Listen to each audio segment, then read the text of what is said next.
Good evening and welcome to the Sunday Game. Championship 2025 is finally upon us. A new season with new rules and a hope that football superstars will take centre stage. No shortage of stars on display in Ballybofey today as Donegal and Derry got the Ulster Championship underway. The Ulster Championship is on. There was plenty of action in the other provinces as well. And of course, national silverware on offer in the small ball with a league final doubleheader at a sold-out Cork.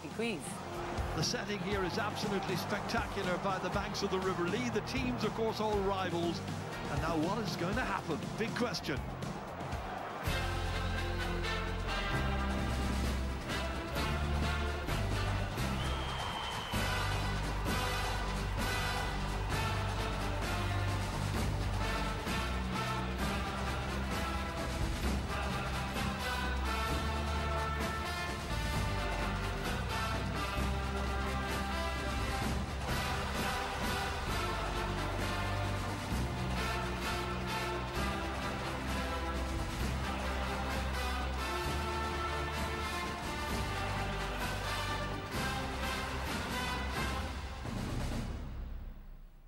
I'm joined tonight by Eamon and Desi to review the weekend's football, and we'll hear from them very shortly. But where else to start than with the Ulster Football Championship, as Donegal, many people's Ulster and potentially All-Ireland favourites, welcomed their near neighbours Derry to Ballybofey.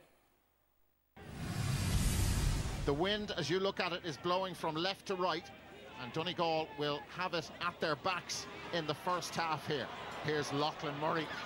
Murray has Ethan Doherty with him. They could be in here. Oh, is that a penalty? Has to be a penalty. The referee finally puts the arms out by his side. It's a Derry penalty, and Hugh McFadden's in bother here with Brendan Cawley. Was there a wee ankle tap in behind? Was there a connection between the legs that caused McGuigan to go down? Shane McGuigan against Sean Patton. A bit of jeering won't bother McGuigan. Big moment in the early minutes of this game. McGuigan for Derry, saved. He might get it on the rebound. No, he can't. Patton was superb. Absolutely superb, Sean Patton. Such a buzz around the town all morning. Kieran Thompson. There are players inside trying to get free, but they try something else, and they try Kieran Moore, and he's a very fine young player, only 22 years of age.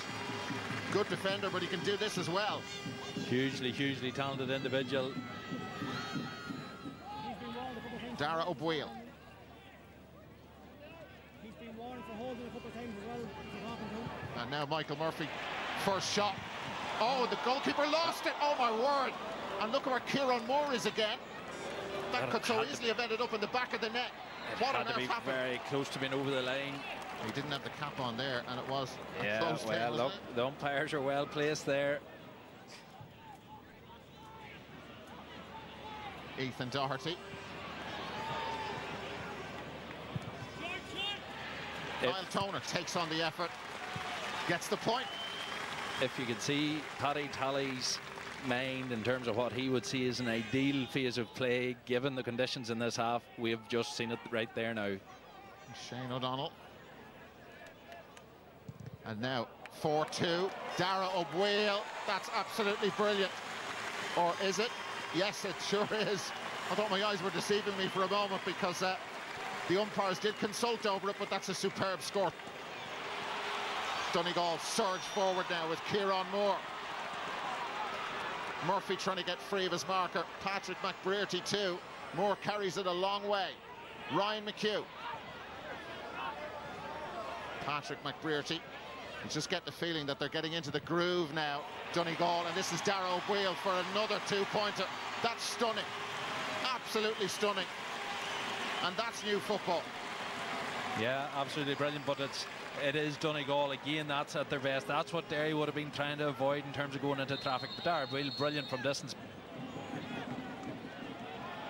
So Neil McNichol does pressure on him with this kick out, and they need a score or two before half-time just to get back in that groove they were in.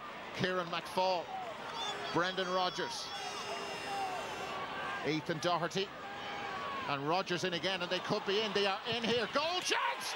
Goal for Derry! Unbelievable! And it's the championship debutant Dan Higgins.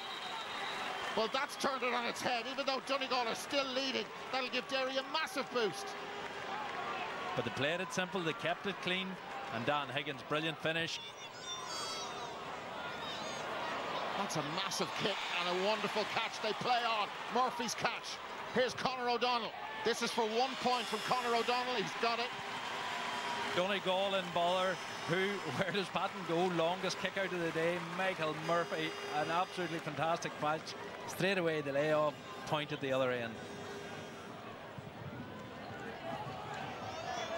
So Derry not trying anything of the short variety, just belting the ball long, and Donegal win it again, and Derry had pushed up, and here comes Dara O'Boyle for Donegal. Can go left or right or back himself. O'Boyle! Goal!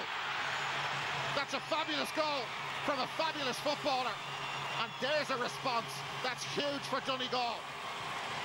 1-12 to 1-5. Derry got their positioning all wrong in that kick out. 3-4 players were all on the attacking side, and whenever Donegal won possession, it was trouble all over it. Went to the man who is the informed player on the pitch. That's the ultimate daisy cutter from Sean Patton, and it didn't work.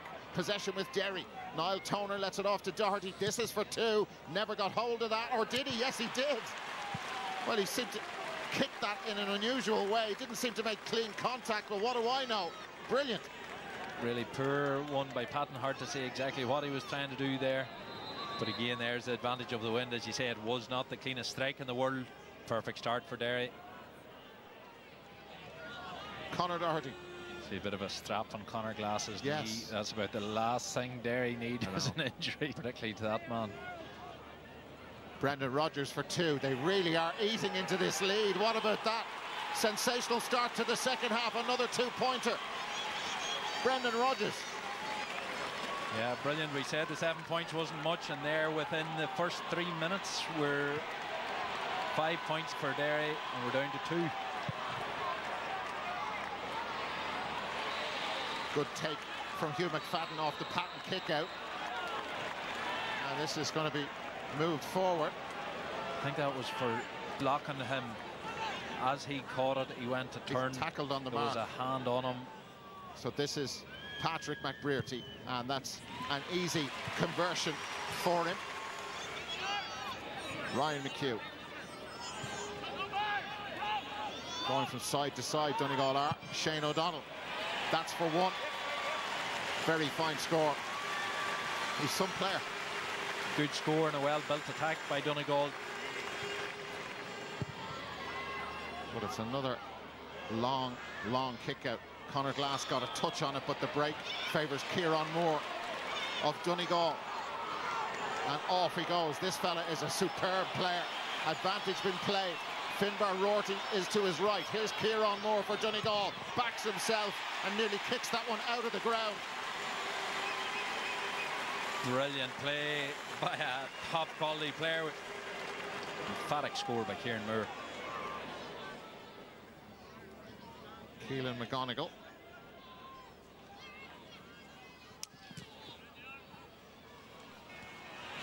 Patrick McBrearty gets away, wriggles away from his marker.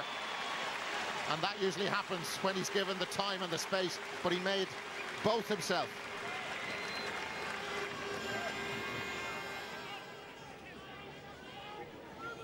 Shane O'Donnell. Patrick McBrearty. And Ryan McHugh. Michael Murphy just timing his run. Now he's got in and he's got away from Glass. Michael Murphy, there'll be a huge roar for that. 3 years away, 3 years out of championship football. Wonderful score. Donegal play Monaghan next. What a game that's going to be. Jamie Brennan is in a situation where he can't get into the starting team. He'd be in most other starting teams in the country, and that's why. And there is the hooter for full time, and that's the end of it. It's a very impressive way to finish the afternoon, and a very impressive victory for Donegal. Donegal 125, Derry 115. kickouts were vital. Sean Patton's kickouts were outstanding. And on our stage, a lot of our kickouts were up to 50-50. We couldn't get it, and that really determines the modern day game is really very much based on kickouts. So, and then Donegal are good. They're very, very good on the ball. I think at times we give them lots of trouble on the ball ourselves, and we looked as if we could open them up, but we just didn't get enough possession. And then we maybe missed a few chances as well. They played very well off the transitional moments, and they kept the ball really well and established attack and waited for those moments. And we're finding pockets of space in behind us, you know. So yeah, listen, we knew all of that from last year because it's exactly what they were doing last year. So from our own point of view, it was just trying to manage that, trying to get a handle on that, and I suppose, you know, trying to be transitional ourselves, which we were able to do at times in the first half, but more in the second. So that's the preliminary round done. The quarterfinals begin next weekend with Antrim, Armagh, Cavan and Tyrone on one side of the draw. Donegal, as Dara said, will play Monaghan in 2 weeks' time, with Down and Fermanagh in the other quarterfinal. So 10 points in the end, Desi. Lots of people talking about Donegal. How impressed were you with them today? Well, I think Brendan Rodgers said it best. He said the chase, not controlled, rather than controlled. And you could see that throughout the game. Donegal looked very comfortable. You'd have to say, at moments, Derry certainly caused trouble to Donegal. But Jim McGuinness would be absolutely delighted going into that game. Full house in Ballybuffet. The expectation was there that they're going to win comfortably, and they did win comfortably. And certainly, as a team going forward, you say that they're going to be very hard stopped. And there's a lot of positives in that performance for Donegal today. Yeah. What about the other side of the coin then, Eamon? Because I heard James O'Donoghue during the week calling Derry ordinary. It seems that maybe they have come back into the pack a little bit. Yeah, there was aspects of their performance that was very good, Jackie. Paddy Talley mentioned it himself there, but they do seem devoid of confidence at the moment. They missed a penalty. They got 13 scores from 29 shots. They conceded 110 off their own kick-out. So they have a bit of work to do, definitely, but they have players out that they'll get back. And they have 6 or 7 weeks now to get themselves regrouped, refresh some of their big names, the likes of Conor Glass, who's done a lot of heavy lifting for them so far this season, get Shane McGuigan back into the groove. And they'll still, you know, if they get everyone back, and in particular, if they refine that spirit that they had that made them so good over the last couple of seasons, that's probably something that Paddy Talley is going to have to try and work on the next couple of weeks. Yeah, well, that's the key question, Desi, and how they do that, because there's a lot of recurring issues that we're seeing with this team. Yeah, we're trying to put your finger on what's wrong with Derry at the minute, and certainly you would have to say that they are struggling for confidence, but equally their discipline is very poor at the minute. And you can see at this point in the game is 5-5, and this is Brendan Rodgers, and he's a leader in the team, very familiar with the new rules. And Brendan Cawley brings that ball up right up to the 21. But that's an example of one of your leaders was in discipline at a crucial time in the game. As I said, the score was 7-5. And here we see again Brendan Rodgers. You see Ryan McHugh is down on the ground, and Brendan Rodgers very needlessly goes over and pulls it. But what this results in is Donegal gets some easy opportunities, some easy scores. And this is building the scoreboard for them. And you can see by the time this leaves, this phase of play in the first half, it's 11-5 to Donegal. And that all came directly from where Derry were indisciplined. And that pattern happened again in the second half. Derry came out of the block, started well, narrowed the lead, got it back to 2 points. And then all of a sudden, the indiscipline started happening again. McFadden catches the ball, and then Lachlan Murray gets involved. And when he gets involved, that ball is brought forward again. And you see Kieran McFall will come up here. And again, this is just really cheap. Donegal in a good position. But Donegal, from that point, ended up, it was 11 points to 5 when that started. Sorry, 112 to 110, and they got the next 9 points in a row. It finished 119 to 110. So there are 2 moments in the game, or 2 patterns in the game, all directly from Derry's indiscipline. And if you're a manager, you're looking at that going, it's small margins at the high level, at the elite level, and Derry's indiscipline caught them. And it's not their players are making debuts or inexperienced players. It's the likes of Brendan Rodgers, and that's a worry. Yeah, a lot for them to fix. What about Donegal then, Eamon? Because in the league, we saw that it's their defensive structure that sets them up for all the scores that they've had, and they've done the same thing again today. Yeah, they were hugely impressive throughout, to be honest, Jackie, but just I was interested in their defensive structure. They sit deep, and they sit nearly, in my mind, too deep in the way that they set up here. They defend the arc, and they also like to leave a player inside patrolling the old D as well. So they allow players to have possession out in that area, and they don't really engage with them. But then when they come into that zone inside, they really go with intensity in there. They sprint to the tackle, they crowd in numbers, everything's contested. We can see it here, fantastic block down. Loads of Donegal players active in that area that's close. similar here, that if you're going in there, and particularly if you're trying to turn, as Ethan Doherty was there, you're going to get swallowed up. And huge aggression then, Finn Barrorty, who was outstanding again today, and then they break, and they do that so well. And this is the end of that particular move, one of Darrow Boyle's 2-pointers. He was outstanding again today. But the side of this, by sitting so deep, that if you can breach it, as Derry did on occasion here, tough enough one for Padraig McGrogan, but he got through. He was under severe pressure, but if you do breach it, you're close to goals and you can get that shot away. Similarly here, Brendan Rodgers gets one here. We'll keep an eye on Brendan Rodgers' movement. He drifts into a good position, gets the ball, ends up in a one-on-one situation with Kieran Moore, dances inside him.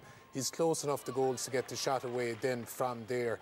And the interesting thing, I think, for Donegal and for Jim McGuinness going forward is even in their next game, they're coming up against Monaghan, who've some brilliant players at punching holes in that sector of the field, the likes of Stephen O'Hanlon, the likes of Micheál Bannigan, and they can mix it inside as well with a Rory Woods inside that they can use inside there. So I'm wondering, you know, as impressive as they are, as athletic as they are, as powerful as they are, that defensive structure, will they have to tweak it as they go along and have to push out and be engaged with teams a bit further out? Yeah, well, we'll come back to that in a minute as we look at Ulster in a wider point. One last thing to look at from this game, Desi, is maybe we're going to talk about kickouts for the whole rest of the year. I don't know. But there is still a contrast, even in what we saw today, in the style and the use of them as well. Yeah, absolutely. We made a comparison with Sean Patton and Neil McNichol. And I suppose the reality is Sean Patton, and we've seen it time and time again, is an excellent player for kicking that ball long range. Kieran Moore catching that one. You see the value in Michael Murphy dropping to a centre-forward position, but very quickly that ball ends over the bar with Conor O'Donnell. But like, it's a very simple game if you can afford to go long, direct, down on top of Michael Murphy to win it. And in the comparison with Neil McNichol, directly Donegal scored 110 off their kickouts, and Paddy Talley referenced that. It's very difficult to get a platform in the game when you're conceding kickouts. Ball out over the sideline, very little variety in the kick. I know they're missing Oren Lynch, but when he did introduce the variety, this ball went to Brendan Rodgers. It was intercepted, but look at the danger here. But Donegal at that stage were probably comfortable, and they could afford to take their points as opposed to pushing on for the goal. And it ends up with Paddy McBurty, who finished with 7 points, but a very comfortable score. But in the game where the long kick out is going to be much more fashionable, there's going to be ground battles, to have someone like Sean Patton drive that ball 70, 80 yards, relieving pressure and setting up counter-attacks, it's going to be invaluable. And again, it's just another tool that Donegal have to add to all the tools that they're building already in the championship. Yeah. It seems like quite a significant box, Eamon, when you put it. You know, even when you're looking at the other contenders, just what Jim McGuinness has at his disposal, even with the issues that you've outlined, are they still the favourites for Ulster? They are, and I don't know if there are even issues, Jackie. It's a good position for him to be in, even today, being able to hold the likes of Oisin Gallen, bringing him on as a sub. Jason McGee came on as a sub. Patrick McBrearty mentioned afterwards about some of the other lads that have to come back, the likes of Oren Doherty. So they are in a great position, there's no doubt about it. But look, the one thing with Ulster, it's unpredictable. It's always the way it is. The other teams, Armagh, are obviously going to have a massive say in it, and they're going to have a hunger to win an Ulster Championship to put with their All-Ireland and the likes of Tyrone. And I've really liked what I've seen from Monaghan so far this year, and I'll be fascinated to see that contrast of styles in that quarter-final game. So loads of football as always to look forward to in Ulster. Yeah, listen, it's day one. You know, we'll sit tight and see what the Ulster Championship throws up.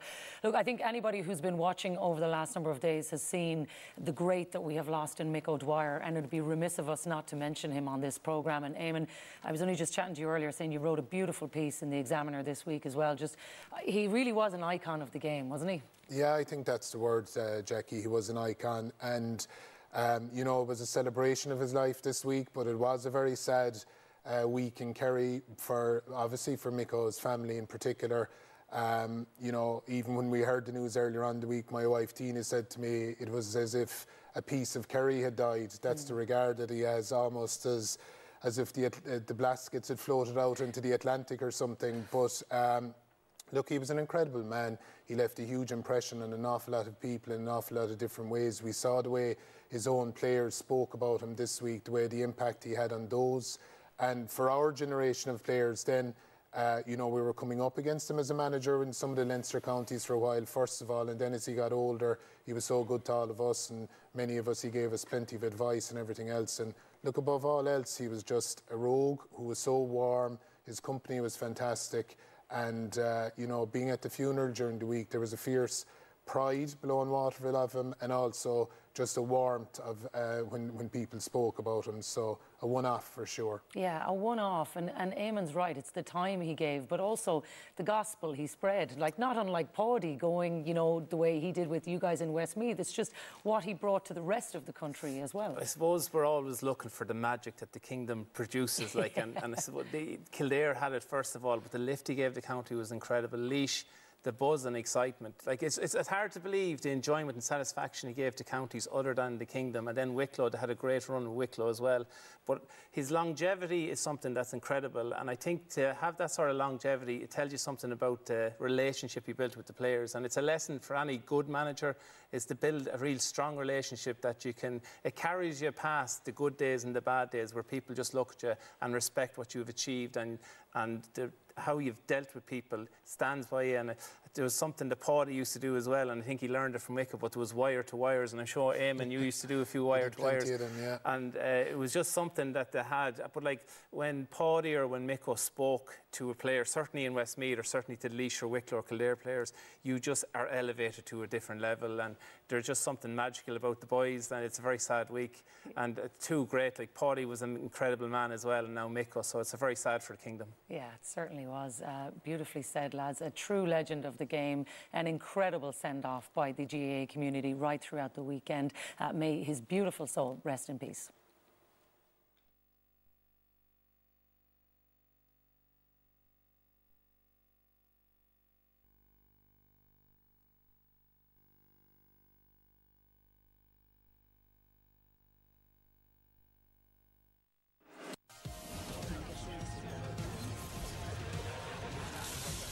For more great shows, go to the RTE Player app on Sky.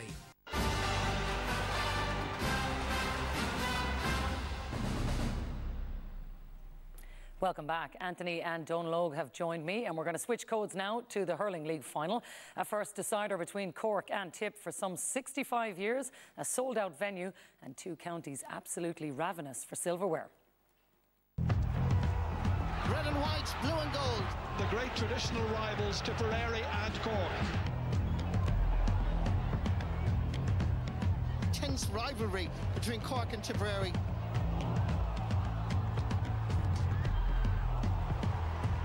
Rebels against Premier. What will be the latest chapter? Porkyqueeve is packed to capacity for this league decider. But will it be Cork's first league win for 27 years or Tipperary's first in 17 years? Taken out here well by Patrick Collins, getting his first touch, getting it away out as far as Kieran Joyce. And Joyce feeds it out down along the wing towards Connolly once again. Kept it in play. And Alan Connolly looking to give Cork the lead here. An awkward enough angle, tries the shot, big cheer from the crowd, and it's gone over the crossbar.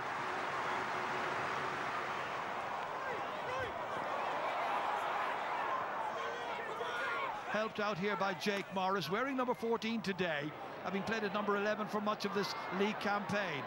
Dangerously down here towards Jason Ford, settling himself well and scoring brilliantly.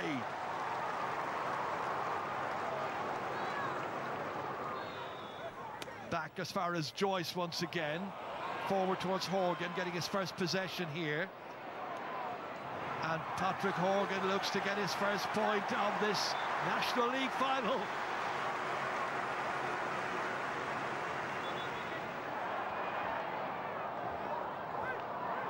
It's Morgan once again going forward on as far as Garrod O'Connor. There's another score for the taking here for Tipperary. Duly taken by Garrod O'Connor, playing in his 15th ever National League game. He makes it 4 points to 3.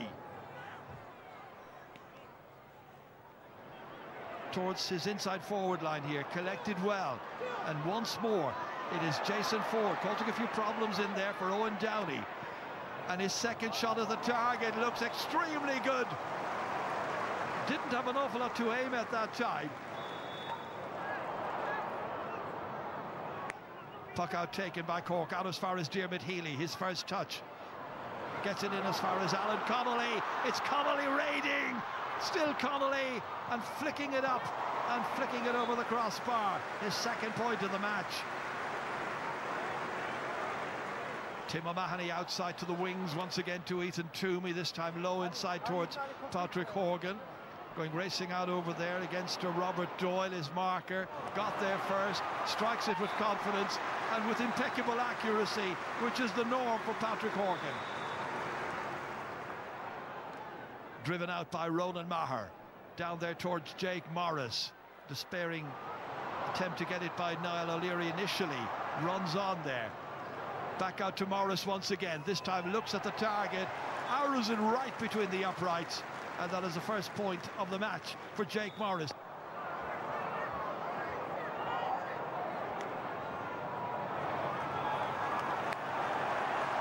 Tim O'Mahony from a huge distance back puts that one over and makes it 10 points to 8.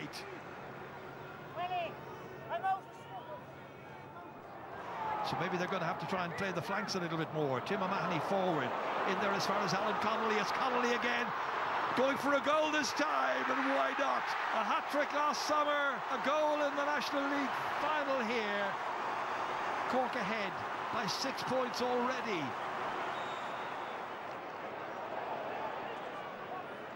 In there towards Alan Tynan, one of their scorers already, and this is Dara Stakelum announcing himself to the crowd here.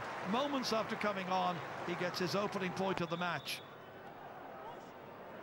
Tim O'Mahony, and O'Mahony sending it down towards Brian Hayes again. This time trying to win his battle with his man.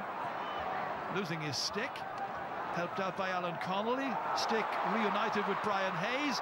Ball played forward for Dara Fitzgibbon, and Fitzgibbon is in for the second goal.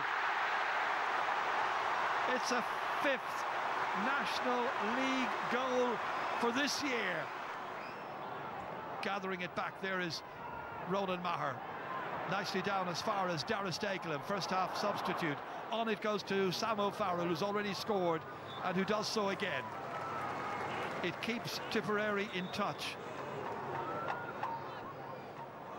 Bit of work to do to retain that one by Owen Connolly, the fullback. Diarmuid Healy got there, flicked it forward to Ethan Toomey, who's got 2 points already in the match. There's more danger here. That's a third goal. That's 13 goals now that Cork has scored in National League hurling in their last 2.5 games. What a way to round off the first half. It's 3-15 for Cork. It's 12 points for Tip. Tipperary still with the chance of picking it up here and getting it. Dara Stakelum does well. He's done well since coming on as well. And that's on as far as Sam O'Farrell. 2 points in the first half for him. The substitute, Shawnee Keneally, hits this one and puts it over the crossbar. That's his first intervention since coming on at half-time. A one-handed swing there by Brian Hayes, down as far as Patrick Horgan, slips it back with difficulty to Shane Barrett. Barrett darts inside past 2-3 players, and off his left-hand side finds the range with expertise. Back out into the centre it comes, not collected by Alan Tynan. He's battling still, however, but it's Shane Barrett who has it, feeds it there as far as Fitzgibbon. A goal and 3 in the first half, now a goal and 4. Dara Fitzgibbon from Charleville.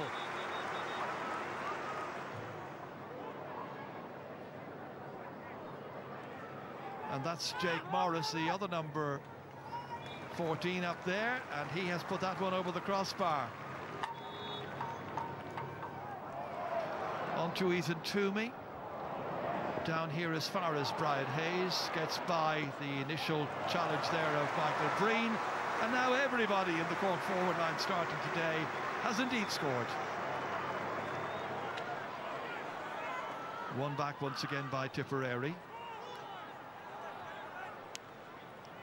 Well, they go for another score and they get one this time. And that is another one back, and it's Jason Ford with 4 to his name. Mark Coleman getting the touch, but the ball running loose, and Tipperary are onto it again, and it's Jake Morris now looking for another score. He's got one. He's got a 3rd point of the match, Jake Morris, in Super Value Porky Queeve. Cork too far in front. And now Tommy O'Connell has come on, ready to get a score himself, and a big cheer for Tommy O'Connell.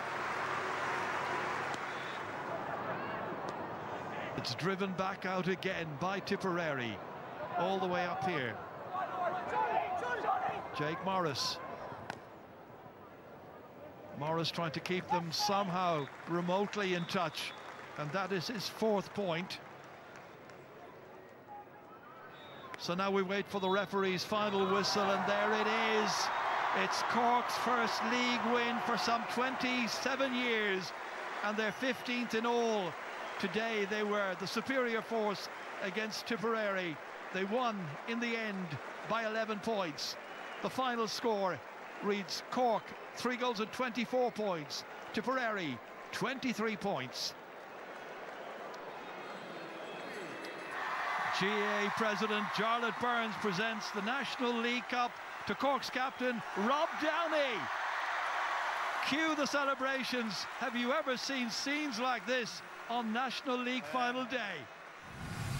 First of all, congratulations. First bit of silver of the year. How are you feeling after that? Oh yeah, look, it's good to get a good performance, especially in the first half. To be honest, just a small bit deflated after the second half performance, and but look, in fairness, look, we were very good in the first half. That's kind of the performance we want to start delivering for 70 minutes.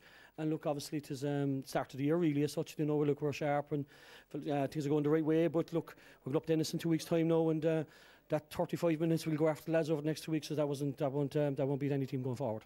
We were obviously disappointed not to win the game, but look, we I suppose you know, in fairness to Cork, I suppose you have to give them credit first. You know, they are really a really top side, and you know, whilst we started reasonably well, it was tit for tat there for the first 15-20 minutes, but that 10-minute period there before half time really hurt us with the 3 goals, and that's what good teams do. And you know, them 3 goals leading into half time was really the sucker punch as the game went on. So a first league title for Cork since 1998, and a first piece of silverware for Pat Ryan and his team, and a good day for Cork, Donald. Yeah, definitely. You know, all credit to Pat Ryan and the team. You know, I think Cork really, you could say, outclassed Tipperary. Tipperary were surprisingly off the pace today, and in lots of areas were lacklustre. But Cork can only play what's in front of them. I think that second quarter where Cork got 3-8 to 4 points. I think after that the game was over. But overall, I think the league has served Cork well. The hype train is going to go into overdrive, and I think you're enjoying this, Anthony. I can't win, Jackie, here. These boys with the hype, like these guys in hurling terms are the kings of hype, right? Joe Loughnane was the king of hype, and his lieutenant here wasn't far behind him. The whipping boys and so on. Don't take the sight out of my eyes, like. I mean, I'm watching this. I'm in Ennis a few weeks ago watching you putting 6 past us. We can't only admire what we're seeing. And look, in fairness again today, they were a step ahead of Cork, or ahead of Tip Cork were. And I felt nearly that Tip were half afraid of Cork, the goal threat. And we were going to show maybe an example of that in a while, but yeah, they're the team that hunted down this league more than anybody else. And the 2 teams fittingly were in the final, but they were a level above again today. Yeah, let's take a look at a few of those reasons why, and none more so than in Rob Downey's performance, Donald. He particularly impressed you guys today. Yeah, Jackie, Cork had lots of really good performers today, but we thought Rob Downey was outstanding. You know, you expect him to be dominating, right? Obviously, he's such a big, imposing figure. The use of his ball was really good. Tipperary are trying to hound him down there. All of the play, every time he got possession, you were sure that he was going to use it. We talk about Tipperary being lacklustre. I think this is a really good example of Rob being very good and Tip being way off. Look at the distance that he's getting up. Watch this tackle. That's really brutal defending at this level. You're making it easier for the tackle or for the player in possession, but take nothing away from Rob. Again, he was extremely composed right throughout the game. And like, you know, as much as good, look, that's the one mistake he makes in the game, I think, missing that one. But Brother Owen is quickly across. Look how easy this is. I mean, Liam Cahill, when they do their bit of video analysis, he look at this and Ethan Toomey can lift the head. Brian Hayes, hard to show this on Mikey Breen because he was one of their better players in a man-marking role. But if they're that far off their men, Jackie, in a couple of weeks' time against Limerick, you fear for them. And that aggression was missing today, and they need to rediscover that in the fortnight. Yeah, I guess that's the question for Tip. The thing is for Cork to keep going at the level that they're going at, Donald, because even in the goals they scored, it's the work rate that they use, the way that they hunt in packs to get them moving. Definitely, like you always expect Cork to be good hurling, but I think Pat Ryan's going to be really happy with this today. Again, we mentioned Rob Downey. I thought there was a great balance between short and long. Tim O'Mahony doesn't even look here, but he's confident enough in his attackers that he lets in the ball long. There's huge credit to the Cork attack here. That wasn't an easy ball to win. You see Connolly, you see Hayes here using his strength and then doing what Cork were good at, that run off with the likes of Fitzgibbon. We're going to watch it here from the other side. Tim O'Mahony hitting along. You think it's an old-style ball up. That's exactly it. You think Tips should be well enough set up, but watch Hayes dropping the hurley here, but he stays fighting for the ball. Tips' defence was poor again, but Hayes only got 1 point, but he contributed hugely to the Cork goals. An example of how attackers need to be defenders when they're out of possession. And again, really good finish. The next play here was almost a replica. You see Hayes again chasing it down, hunting Tipperary down, looking for that turnover. Young Healy, Dermot Healy does really well. This is a class pass. It's absolutely accurate. Eaton Toomey had a good bit to do here. He was still a good bit out, and it was a really good finish. Yeah, Jackie, we look from the other side, though. It goes out to Joe Caesar, right? The overlap, Michael Breen is the last man home. That's Owen Connolly who's going to receive the pass. The pass is very high, right? The interesting thing here is you see Michael Breen. Now, Owen Connolly hasn't lost possession at this stage, but Michael Breen is already saying, oh my God, get back here, there's a goal on. I mean, and you can't say there is from that position. Look at all the space up the field that they could have poked the ball onto. But again, it's Cork's work rate from here in, and that runner all the time, that's the difference. Every Cork player you can see, Anthony, with the intent to get back here. They're really trying to turn over Tipperary and turn their advantage into a disadvantage. You see it's played out here. Like we said, Hayes there working hard again. Young Healy, even though he's pulled, that's a really good pass on the move to hit his target perfectly.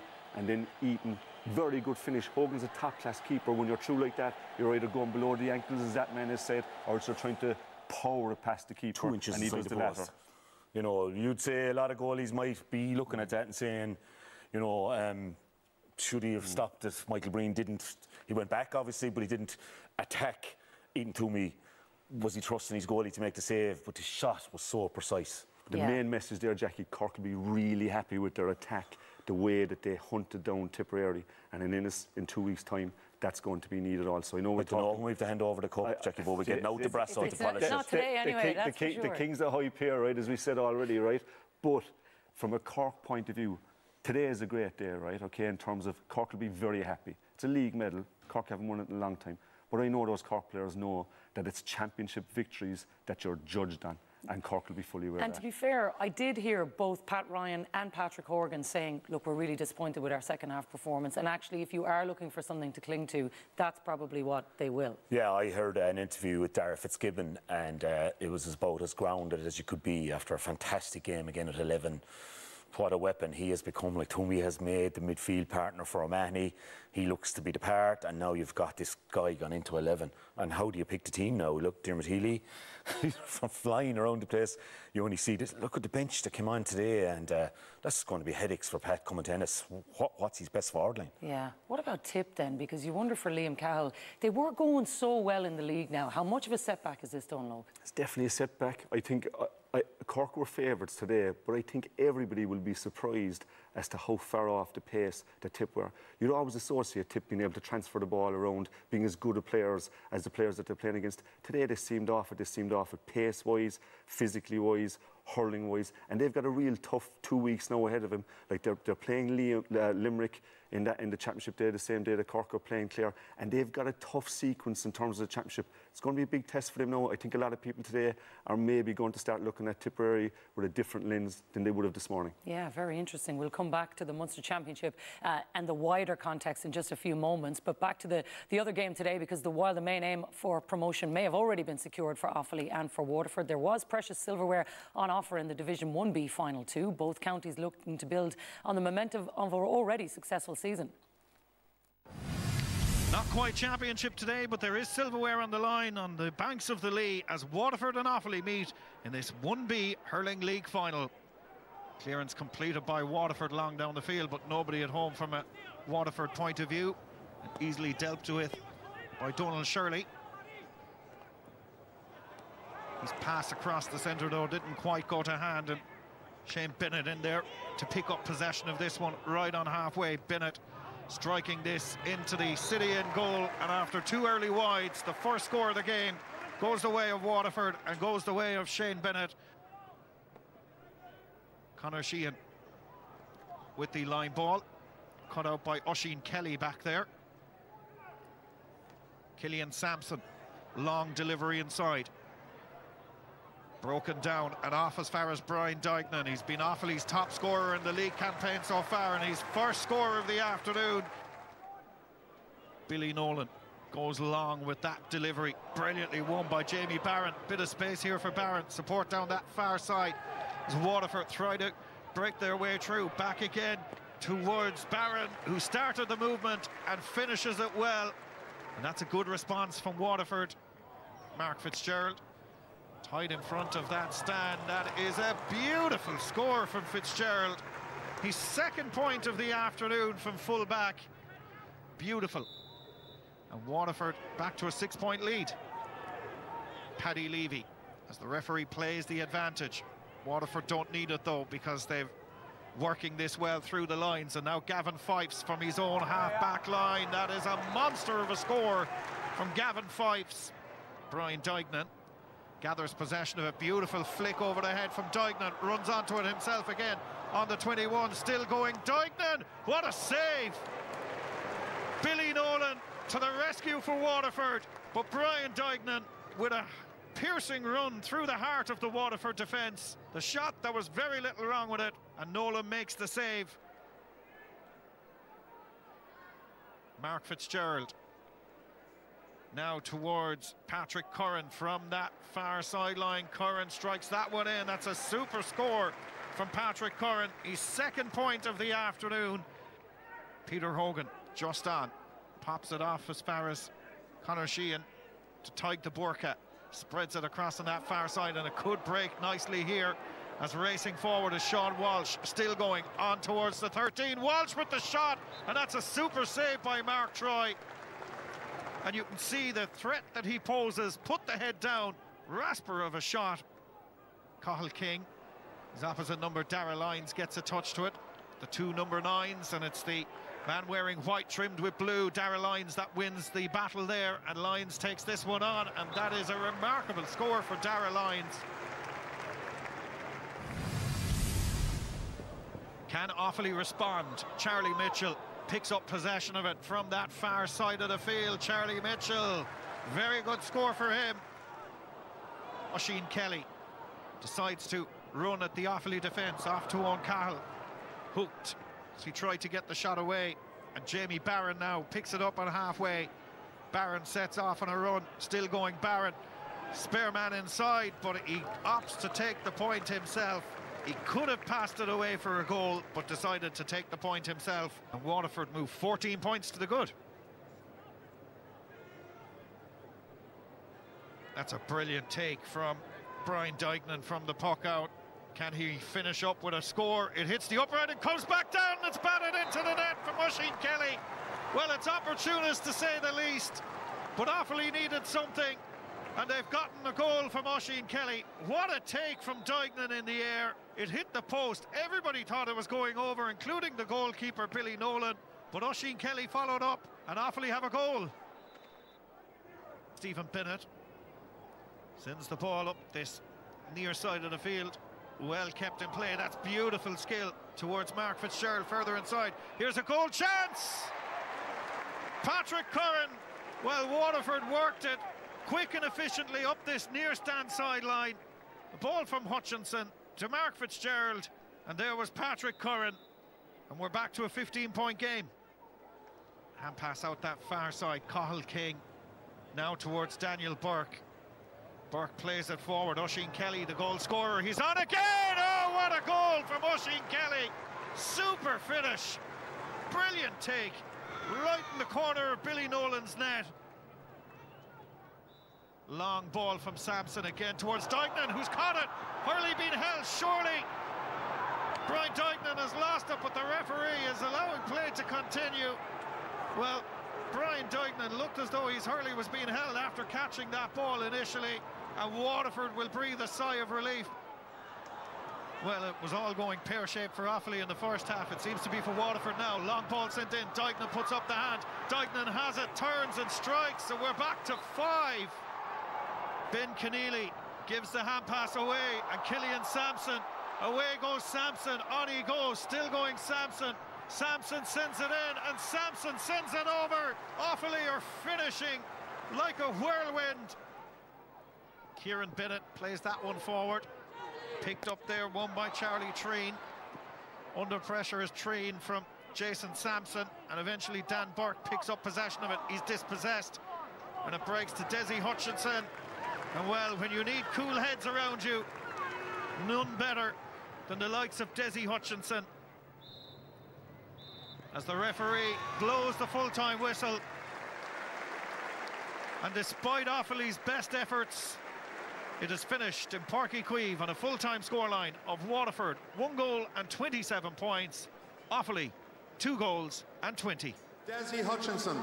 Well, Uachtarán coming Luke Lascale. Charlotte Burns presents the Division 1B trophy to Waterford captain Desi Hutchinson. Waterford, the champions of 1B for 2025. We're delighted to get the win and get the league trophy, but it'll be put away fairly swiftly, and focus then will be on the next 3 weeks and getting ready for Clare. I know we don't like to give out about referees, Johnny, but for you, is there a bit of frustration about the option of the penalty? Yeah, well, like Michael had a good game. That's first and foremost. Like, and you know, he refereed it really well. Like, and no red cards today, no contentious decisions. But you would say that we were talking to the officials, and I believe the officials did tell him that was a penalty, and we don't know why that wasn't given. Yeah, certainly a big call there. We'll come back to that penalty decision in just a few moments. But first, let's look at Waterford's performance, Donal, because important piece of silverware, but as Peter Queally says, more important things down the line. But lots to be positive about. Yeah, definitely. I thought for the first 50 minutes they were excellent. I thought their pace, the way they were structured, their hurling was very good. I'm just going to take 2 very short clips here. You can see Offaly win possession. Very good defence from the team, but straight away then they're transitioning from defence to attack. Jimmy Barron has been outstanding at centre forward, and he's that type of dynamo type of character in that position, and a fantastic point. It's been a really big boost the way he's playing. Here's a very similar example again. Stephen Bennett was playing very deep today, especially in that early period. Picks up the ball, does the right thing, lifts his head, looks for the good pass, uses the space in front of him. It's a fantastic touch from Desi Hutchinson here, and again uses his head, plays the ball onto the full-back Mark Fitzgerald, and a fantastic ball onto Patrick Conlon, good finish. And I thought throughout, especially that first 50 minutes, Waterford looked really good in that department. Yeah, really good stuff from Waterford. I think from Offaly, Anthony, yeah, they're in the game, but they'd also been the team of the league, so you're kind of waiting for something from them. They're not there yet, but there's definitely a lot to work with. Oh, sure. A lot of ways for Johnny Kelly, it's job done. I felt they were a bit nervous today, Jackie, although they've played in Joe McDonagh finals, under 20 All-Irelands. They just did some stuff today at the start that normally players are there, like Dan Burke is a class player and will show a bit of skill in a minute, but like Dan doesn't do this, you know, dropping the ball into the keeper there from 30 yards. I just thought they were nervy. There was just that little bit, you know, Jason Sampson was one of their better performers today. Beautiful ball up in front of Charlie Mitchell. He loved those all day. But his first touch neglected him 3 or 4 times. But of course, they never lie down in the true spirit, and that was one of the best pieces. That pass, Oisin Kelly just had not to break stride. Burke spots him, picks him out. And the fight back was on, and in true kind of Offaly form, they were causing them all sorts of problems. You know, Peter Queally be a little bit worried about the fade out as well. They had the wind, obviously, but Duignan gets a great score there. But Johnny will have a lot to build on, I think, with the way they finished for Dublin in 2 weeks' time, which is a critical game for them. And credit to him there, even with this controversial decision, which we're going to look at. Yeah. He still said Michael Kennedy had a very good game, but maybe he got this one wrong. Yeah, and I have a belief in this, Jack, that if Brian Duignan had kicked the ball wide or over the bar, he might have gone in and consulted with his umpires. But we'll look at it. Again, Sampson's involved. He hurled a lot of ball. It's old-fashioned route one, but he's great in the air, Brian. Catches it. He's blatantly, Early has a hold of his hurley in under his arm. We can see it here from behind. Michael Kennedy's out the field a nice bit. You know, see where he is. Look where the 2 umpires are. Look, they're not mic'd up as far as I know. But, like, why can't one of them put up his hand and stop the play, essentially. And he goes in and says, was it a penalty, lads? It was. And was it a black card penalty as well, Jackie, which could have really altered the outcome of this 1B final. And because they kept coming. So, yeah, fair play to Johnny. He didn't make a massive deal of it. And promotion was the goal for them. And they've had a fantastic season so far. But two of us felt that communication just has to be better from the 8 officials that are on duty. The referee's got a fierce, tough job, right, in hurling. He's got so much going on. You see how far that ball travelled. There's no way. It's actually impossible for him to be able to get that far down the field. I can't understand why that penalty wasn't given, or that the umpires weren't working with him. Like, the umpires need to act closer to the way the referee is. Their job should be more than just waving flags, waving the ball wide and so on. One of the most positive things I saw, one of the umpires there with a pair of boots on him, maybe that's a sign that they realise that they've got a bigger job. It's just too tough for a referee to referee the game of hurling. The pace has gone. You look at the trajectory of the way players have improved their fitness. It's going at such a high level, Jackie, and to be fair to the refs, there's no way they're able to follow that pace of change. So what's the option? All of their team, they're there acting like a team. And even if it's a case that you've got one team, right, that you've got the same referee operating with the same linesmen and the same umpires, I know trying to make that communication at pace and so on, but is it a very hard communication for the umpire to put up his hand or whatever and the referee can go in to talk to him? I don't think so. Yeah. Just be aware, Jackie, for Sport Shops of Ireland, there's going to be a flood of umpires in buying football boots this week. He found your man's boots. I couldn't believe it. I said, you sure they're not runners? They're boots. Boots. Listen, we'll come back to that at another time. We definitely don't have time to get stuck into that now, but I do think the thing is interesting around, you know, what we can do to help them. That is for sure. So Cork and Waterford take the league silverware on offer today, but with just 2 weeks to go now to Championship, we decided to take stock of the hurling landscape. It's Cork's first league win for some 27 years. And they're 15th in all. Cue the celebrations. Have you ever seen scenes like this on National League final day? From a Cork point of view, I don't know how much more, what they're keeping in reserve or who they're keeping in reserve, but it's been serious what they've been doing the last couple of league games. I think Tip, had a very poor championship last year. Maybe the supporters had sort of abandoned them a little bit, so they needed to play with heart and determination, which they've done. And Cork haven't won silverware since 98 league, 2005 championship. And I thought it was a big league for them. It's Waterford who claimed the silverware. Promotion achieved for both these sides before this afternoon. Waterford, the champions of 1B in 2025. The ultimate goal at the start of the year was to get back up to Division 1A. They achieved that. And no better way then to go up, win a final here today, go up and collect a bit of silverware. So yeah, all in all, a great ending to the league for Waterford. It's huge that we try to stay in Leinster, because relegation would be a disaster. So I think it'll be very, very tough, but I'm expecting us to be competitive, and hopefully we'll do enough to stay in Leinster. Whoever wrote the script, Steven Spielberg in Hollywood couldn't do it better. The Munster Championship is the best thing the GA have, and I know maybe Ulster Football Championship is a close runner for it, but the Munster Hurling Championship is sold out maybe as quick as Oasis did, and that's just the way, that's what people want. They want to see the best teams playing. And a lot of them are in Munster at the moment. Limerick have experimented during the league, and obviously they have had a sunshine holiday, which is great for them. But 2 weeks' time, sold out, Simple Stadium. It's going to be a huge occasion for both teams. It's a fantastic championship. 5 great teams there. Any 3 out of the 5 can get through. And the ultimate goal for Waterford is just trying to get into that top 3. Cork and Limerick are definitely going to be favourites to come out. After watching Tip throughout the league, I'd be confident they will come out through as well. You have All-Ireland champions in the background as well, so it's going to be a minefield. But I'd say Cork, Limerick, and I have to give my own Tip a go as well coming out.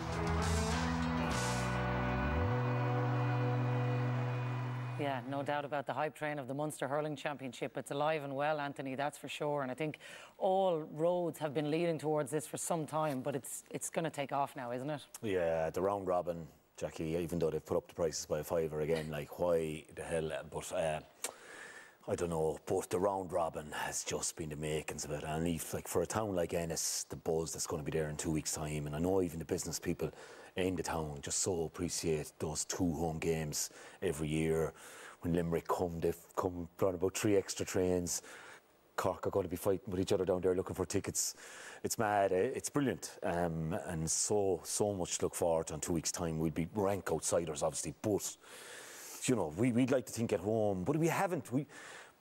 The one thing about our lads, though, is that they've been very resilient. Like, they've lost at home the last 2 years in a row and still made the Munster final. So there's a good bit of spirit in our boys. Shane was obviously a big loss, but we look forward to the challenge in 2 weeks' time, I think. And again, like, if Tip play like they did today, we pointed out Rob Downey, Kyle Hayes will be coming up the middle probably, marauding forward. So they've got to think about things for the couple of weeks. I presume Brian Lohan's down there today. He's probably home now and saying, how are we going to stop this bit of a juggernaut? And I'm not trying to... The speed and the pace, and Cork 6 goals, 4 goals, 3 goals today, and eased up nearly in the second half. And they're the favourites now, and that's hard to believe. Any of us would have been saying that even after Clare winning last year, because Limerick, we would have said, got beaten by Cork deservedly twice, but we would have said Limerick with a year off. But no, Cork are the favourites, and I think Leinster has to be looked at as well. Obviously, I think the Cats will be very dangerous. I think they'll definitely come out in Leinster. I think they're not a mile off if you look at the semi-final with Clare last year. Well, give me your sense then of where you see it then, Donald. Start with Munster. Even picking a top 3 at this point is very difficult. It is, but I think if you look at it overall, if you looked at Tier 1, you'd have to say that the top teams would be coming out of Munster, and I think it's Limerick, I think it's Cork, I think it's Clare. I take Anthony's point. I think there's an asterisk with Clare to a certain degree in Shane O'Donnell. He's such an influence on the game that at some stage this year they're going to need him back. And then if you look at the next tier below them, Kilkenny are going to be very interesting this year. Like, they weren't that far off of Clare last year. Clare went on to win the All-Ireland. It's been a long time now since they've won an All-Ireland championship. It's going to be really interesting to see how they perform. And then you probably have, maybe give Tip a break, they're at the same level. Galway, you'd be thinking, I know we saw them the last day against Cork and they were very poor, but I do think if there was that second tier, it would be those teams, and then after that, the rest are really competing for the rest. But that's the way I'd see it, Jackie. But Leinster is very competitive, Jackie. I'd say, you know, Davy's gone to Antrim, they had a poor league. They got out of the bit of trouble they were in, though, when they had to. You know, can they come with a kick now in Leinster? Awfully, we've been so impressed, but as Michael said there in his quick interview, going down would be a disaster for them now again. The Dubs, new manager, he's an All-Ireland club behind him, Neil has, and you'd say there's a fair bit of talent there. And Wexford, no chance at the start of the league with the way they were ravished, but you know, came up to Ennis and won, and went into Limerick and won. So Leinster is very, very competitive. I think Kilkenny are definites. After that, the other two I think could be wide open. Give me your sense of your top 3 then, Donald. Leinster. So I think it's like I said, Kilkenny. I think Galway are going to be better than what we've seen in the league, and I do think we're going to see Wexford putting up a good fight. So that's what I would see, the 3. And like I said, in Munster then I see Limerick, Cork and Clare. Pick your 3. I'd agree with him in Munster, although I think we mightn't be in the Munster final. I think we might make it in 3rd spot, and I take the hand off you now for that. I think Galway will come out. I think that the sting of last year, and okay, we all looked when Micheál was appointed a 4-year term, so there had to be a bit of, but I think they'll come out. I have a sneaking suspicion Offaly might get that 3rd spot on form. Very tight between the other 4, but I think Offaly might just, if Screeney can come back and the weather we have stays good and they play that brand of hurling with a bit more freedom than they hurled in the first half today, I think they might be the 3rd out. We're going to have some crack over the next few weeks when that all gets underway. We're going to leave the hurling there. My thanks to Anthony and to Donald. Eamon and Desi are on the way after the break as we go west for the best of the action from the Connacht Football Championship.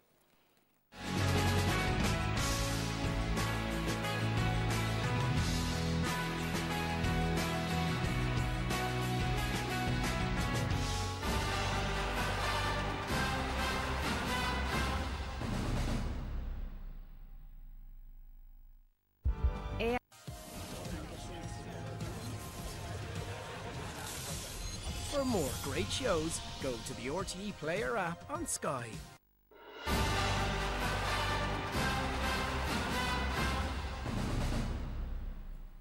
Welcome back. So to the Connacht Championship, as Mayo look to set aside last weekend's league final defeat. Their quest for a first Connacht title since 2021 began with a quarter-final opener against Sligo. There are a couple of late changes to the Mayo team, with Fenton Kelly and Dylan Thornton in from the start, while Sligo also make a late change with Cian Lally replacing Ross Doherty. As Sligo look to try and retake the lead here through Paddy O'Connor. Bottled up though, having to recycle it out again. Cox out to Murphy, and that one has been struck beautifully by Niall Murphy, his first score of the game, and Sligo lead by 2 points to 1. Patient build-up and a lovely point. Colin Reid taking plenty of time. It's a really good kick out to find David Neary, and the transition has put Mayo in a scoring position here with Ryan O'Donoghue. Great pace by O'Donoghue. Hits it low into the back of the net. Oh, that's fantastic. What a goal by Ryan O'Donoghue. Made no mistake. Lovely pass for McHale to O'Donoghue, but what a finish into the corner. And that's the spark Mayo needed. Fenton Kelly finds himself in a bit of space. Looks inside for the runners. And always showing is Aidan O'Shea, being tracked here by Eddie McGuinness. Still O'Shea onto his left foot. And that one struck beautifully by Aidan O'Shea. His eye is in today. That's 2 really good points by the big Brafey man. And Mayo lead by 5 points. Lovely strike. Niall Murphy from county champions Coolera Strandhill. Lots of possession, lots of hand passing. Can Paddy O'Connor find a score? Again, gives it back to Murphy under a bit of pressure. And that one has been struck over the bar by Niall Murphy. Sligo worked so hard to create the scoring opportunity there for Niall Murphy. Paddy O'Connor involved, and it's a really good finish. Into Hessian. Chance now for Jack Carney. Back to McHale, and Darren McHale has fired over his second point of the match. Really good score from Darren McHale. Jack Carney involved as well, and off his left-hand side. Good point. Lally. Now Murphy. And Murphy curves this one superbly over the bar. That's one of the scores of the first half, and what a way to end the first half for Sligo, with Niall Murphy getting his 4th point.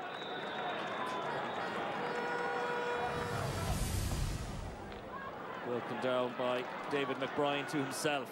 Good strong play by McBride, and a very good ball inside. O'Shea, surely Aidan O'Shea, and he scores. And that is Aidan O'Shea's 6th goal against Sligo in the championship. Good ball in, well gathered by Jack Carney, and Aidan O'Shea rounded the goalkeeper and the defenders, tapped it into an empty net.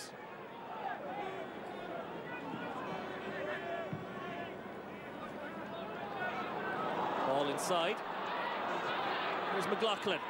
He has Luke Towie across in acres of space if they can find the ball across to Luke Towie, and it has been fisted into the goal by Luke Towie. The referee is going in to check with his umpires, is this a square ball? The ball across from Spillane, and it's been palmed to the net by Luke Towie. The goal is given. They're right back in it. That's Spillane.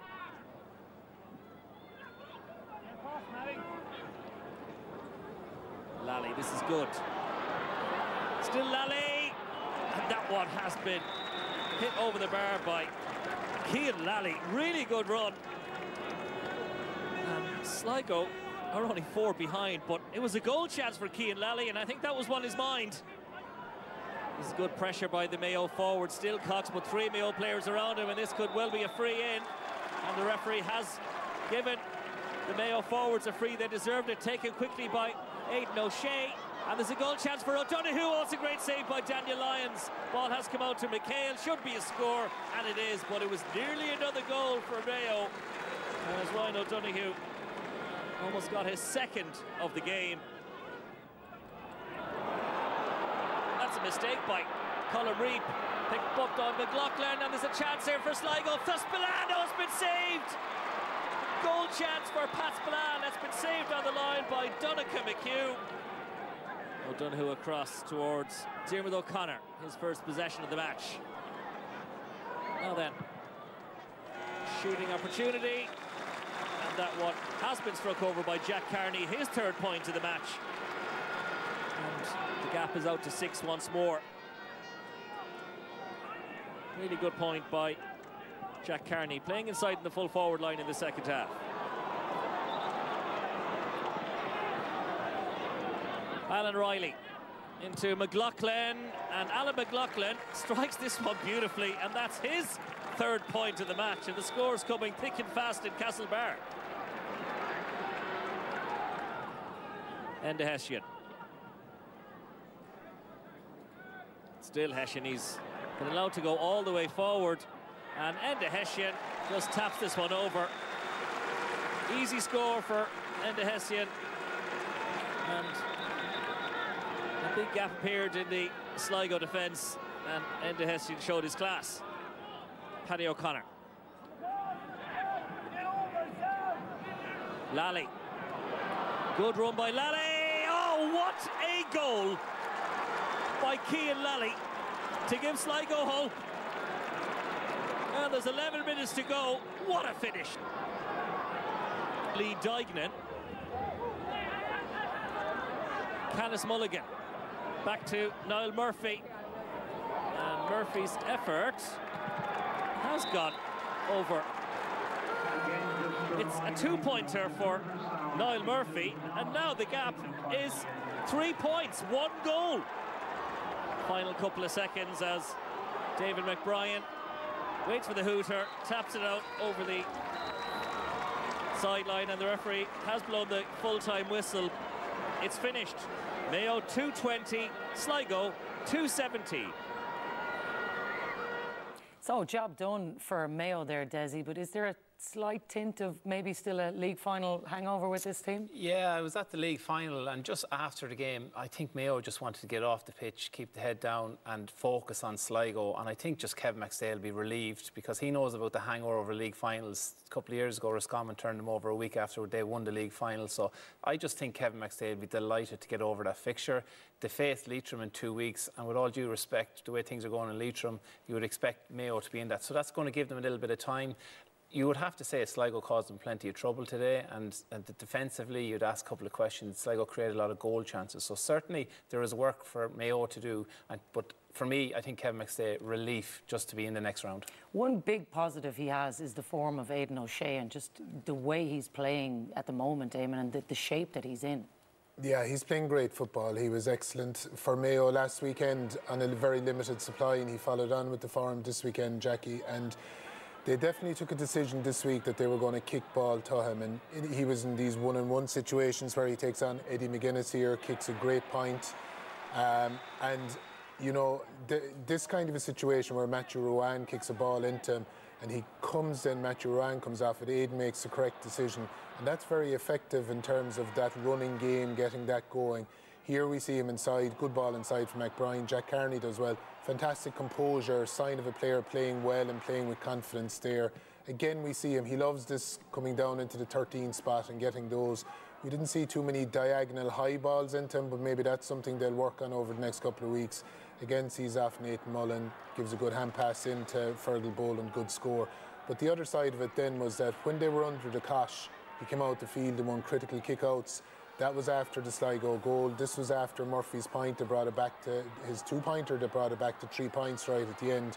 Again, he came out and won that vital kick out to make sure that they won the game and they got there. So he's been very impressive. The thing about it, Jackie, is we've seen this movie before where we've seen aspects of him playing inside. We've done the analysis. We said, oh, there's definitely something here for Mayo. Remember in 2022 in particular, he was playing very well in a similar role. but whether it was from himself or from the management, they go away from it and they don't show enough patience with it. They showed patience with it today, and I think we saw the fruits of their labour. So it'll be interesting. Desi mentioned it. They have 2 weeks to Leitrim. They'll win that game. They'll be in a Connacht final 2 weeks after that. So they have 4 weeks in effect to get their game tidied up.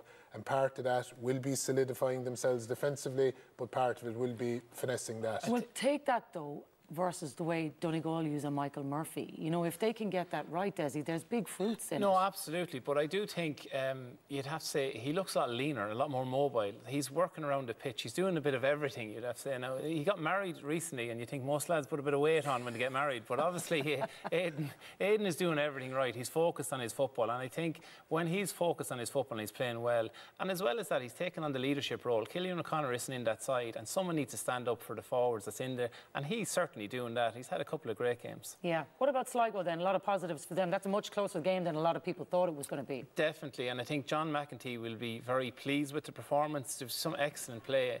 Pat Spillane gets this ball, but Pat Spillane was very industrious throughout the game. Passes the ball across.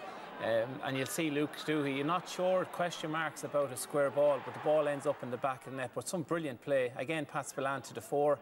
But Cian Lally, he was introduced late into the game, but he cut through the heart of that Mayo defence a couple of times and was unlucky he didn't get a goal. You see here, pushing up on the kick-out, very good play. And this was at a stage where the scoreline was 2-12 to 1-10, and Pat Spillane was very unfortunate not to put that ball to the net, or maybe catch the ball and place it to the net. And you see again here, a great ball in by Pat Spillane, and we talk about David Clifford's this word, but certainly Niall Murphy got 7 points, but watch the solo on the left, the dummy, the hop dummy to bring him in, and that's a beautiful score and a brilliant finisher. And we'll see again, this is what Kevin McStay has to work on. Watch this for a jink. He finds space and time, but buries it to the back of the net. But Sligo continually came at Mayo time and time again. They never gave up. They showed great character. They were trending in the right direction coming at the tail end of the league. The league was disappointing for them. You would expect to be competing at the top end of Division 3, so it was disappointing. But certainly, as the performance goes, there's a lot to build on. OK, we'll come back to Mayo as we look at Connacht in a wider context as well. But the other quarter-finals this weekend saw London hosting Roscommon, while Galway made the trip to New York. John Kenny and Cathal Mullaney can round up the action.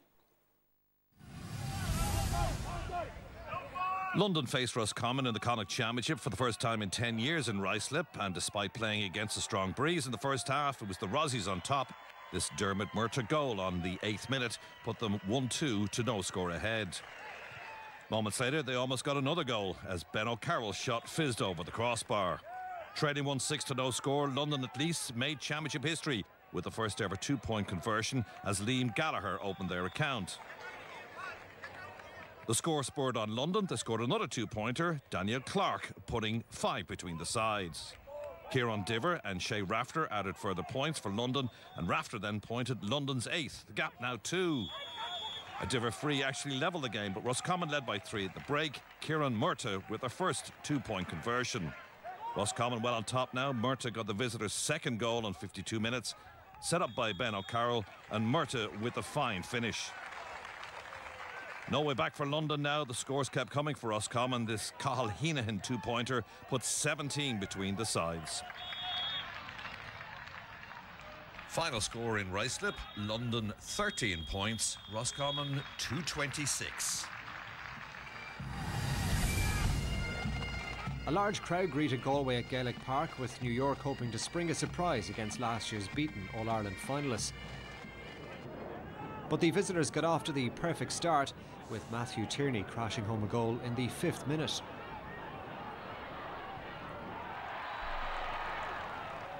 Three of the next 4 points went the way of Galway, with this effort from Kieran Malloy sending his team 1-4 to 2 points in front. New York were warming to their task, and this 2-pointer from a free from Frank O'Reilly brought them back to within a single score. Then, when Kieran Murphy raised a white flag here, the gap was down to just 2 points at 1-4 to 5 points after 16 minutes of play. Rob Finnerty then knocked over a point from a free for Galway, but the visitors lost John Maher to injury before Cian O'Dea reduced the gap to 2 again, approaching the half-hour mark. This point from Sean Kelly came during a good Galway spell shortly after, but New York reeled off the final 3 points of the first half to leave themselves right in the game at half-time. Pádraig Joyce's side got off to a positive start in the second half, with Rob Finnerty's 2-pointer helping his team into a 6-point advantage. New York responded really well, with Jack Robinson firing over 2 points to cut the gap to 4 once again. Galway then started to take control and move 7 points in front before O'Reilly converted another free from outside the arc to close the deficit to 5 with 21 minutes left to play. But Galway took a hold of proceedings in the 54th minute when they got their second goal. Cian Hernan found himself on the end of the move to leave his side on a 2-19 to 17 points lead. And it got even better for the visitors 6 minutes later when Matthew Tierney picked up the loose ball before netting his second and Galway's third goal of the game.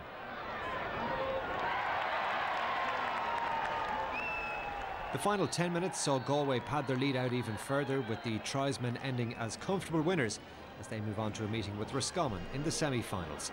It finished New York 20 points, Galway 328. Yeah, so as Cathal said, the Connacht semi-finals will see Mayo travelling to Leitrim and Roscommon will face Galway. And hard to know, Eamon, what either team get out of trips like that, but that Roscommon-Galway game certainly feels like this is a big one to hit straight into in the melting pot. Yeah, absolutely, Jackie. It's always great to see the diaspora at those games. Yeah. It's always a fantastic spectacle, and you could see it over New York there in particular. But yeah, it is. That's a huge game now for both Galway and Roscommon. You know, obviously Roscommon have got promoted back up to Division 1 for next year, so you have 3 Division 1 teams in the last 4 of the Connacht Championship. And it's always, you know, I've heard James Horan often talking about how tricky Roscommon can be in that Connacht Championship, so you wouldn't want to be underestimating them. But to be fair to Galway, they're in a really good position. They tailed off a small bit towards the end of the league. Pádraig Joyce was a bit disappointed with that, but, you know, they were minding players in New York. They got the result. They'll be really gearing in that game now in 2 weeks' time, and it's a huge game in Salt Hill, and it'll be. I'm fortunate enough I'll be going up to it and I'll be looking forward to it. If the expectation is that Mayo win on the other side and find themselves in a Connacht final, I heard David Brady saying that a Connacht title is a must for Mayo. They're certainly not the form team based on it then. How much would they want this, Desi, and how much is that part of the plans? Well, everyone will want to win a provincial title, absolutely, but at the same time they've no right, Mayo, to win it. Like, if you're coming across a Roscommon team that are very mobile, very able to score, very good offensively, you're coming across a Galway team. I'm a big fan of what Pádraig Joyce does in terms of his preparation of his team. He's got Mickey Graham in there, he's got David Morris, he keeps evolving and getting stronger. But the challenge then is, can Mayo go up to that level? Certainly they can. But I think if you look back on the trajectory of James Horan when he was there, he dominated the Connacht Championship, and it was a great platform then for them to be building and competing and going toe-to-toe with obviously the great Dublin team. But certainly it would give them that confidence to push on Mayo, but at the same time there's a lot of hurdles in their way. Yeah, that's for sure. One last thing on that before we move away from this, Eamon. You know, you do see there is still a gap in these teams. You know, New York managed to get it to 5 points, but they still get blown away in the end. Similar situation earlier today. There are still a few trimmings happening. There are, and it's always been a feature of the provincial championships in particular, Jackie. I think over the last couple of years, the last 2 seasons in particular, there's been 8 20-plus hammerings, so it does happen. It's probably underlines the challenges of the provincial system. And when we see teams of equal standard competing in the league or within club championships in our counties where everyone is graded kind of broadly around their same standard, leads to closer games. But when you have Division 4 teams coming up against Division 1 teams, it's only going to be one result. Not even the new rules can save that, that's for sure. All right, we're going to take a quick break here on the programme. Still plenty more to come from the Munster and Leinster Football Championships. Before that, here's a chance for you to enter our competition. RTE Sport have teamed up with the 4-Star Lodge at Ashford Castle in Con, County Mayo, located on the 350-acre Ashford Castle estate. Check it out at thelodgeac.com. You and a friend will enjoy a 3-night stay in the beautiful Lakeview Suite, breakfast each morning and dinner each evening, enjoying the fabulous local cuisine. You can relax and unwind with a scenic boat cruise on Loch Corrib, a round of golf on the estate's 9-hole golf course, and do some clay pigeon shooting. Plus, in case you need it, there's €500 to spend too. For your chance to win, answer this. Which of these is the current manager of the Mayo senior football team? Is it Kevin McStay or Andy Moran? To enter, call the number on screen or text the word GAME followed by your answer and name to 57886. Maximum cost per entry is €2.50. You must be over 18 to enter. Lines will close at midday on Monday, April 14th. Full details are on rte.ie/competitions, where the lucky winner will also be revealed.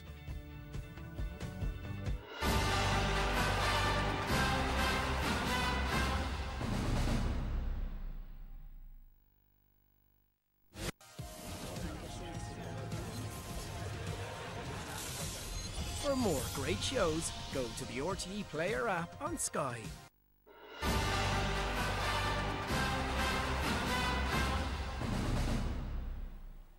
Welcome back now to the Munster Football Championship and a semi-final against Kerry. The prize on offer as Cork and Limerick met for the second consecutive year.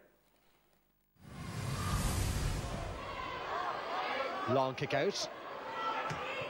Belted forward there by Ian Maguire. Cork sweep up the break through Owen McSweeney.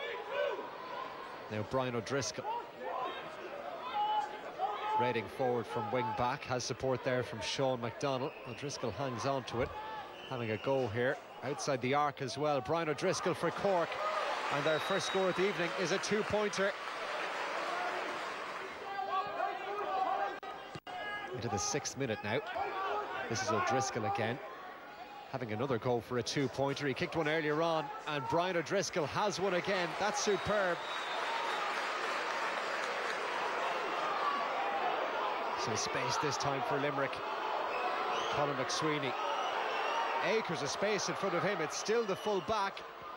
Eventually settles on the shot and pops it over the bar. Fine individual score. Has been good from Limerick in this first half. Long hand pass in, well retained by Peter Nash, who came on as a sub at Croke Park last week. Nash looking for the score and getting the point. It's all square.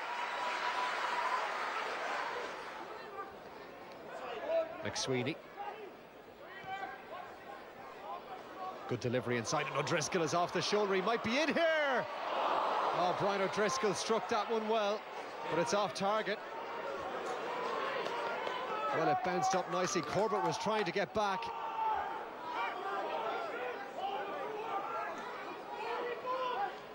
Maguire sends it out to Rory Maguire. Now the advantage being played. Kicked over the bar here by Paul Walsh. It's a point for Cork.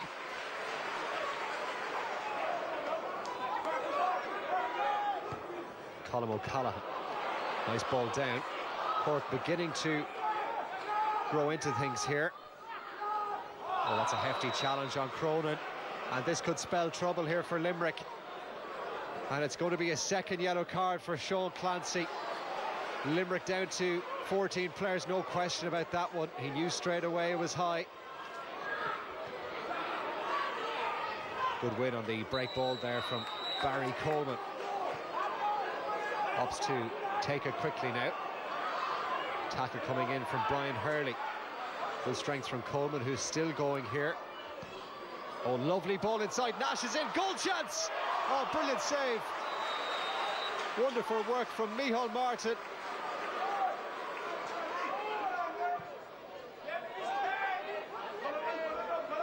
Matty Taylor. Hurley came onto that one nicely, and that is a lovely connection with the right boot. Two-pointer for Cork. And pass down. Referee sounds the whistle for the free, but Limerick move it on quickly. They've coughed up possession rather cheaply. Now it's a Cork free. Evidence of the new rules there. Oh, Cork have coughed it up again. Now the chance for the two-pointer for Limerick. Well, at the end of it all, they do get a two-pointer, Limerick.